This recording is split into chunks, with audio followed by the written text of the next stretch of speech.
How to delete all emails at once in Gmail. Now, in order for us to get this done, I'm just going to inform you guys that I don't have a lot of mails in this particular account of mine.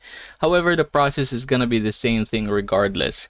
Now, say for example, we want to delete all of these mails here. Go ahead and choose all mail here. That of course includes all of the things that you have here. Now I'm gonna go ahead and click this over here, and as of the moment it has only selected 50 conversations, but what we are going to do is just click this one right here in order for us to choose all of those 96. Now go ahead and click this over here, and then we're going to confirm this bulk action. So that means deleting all of these 96 conversations.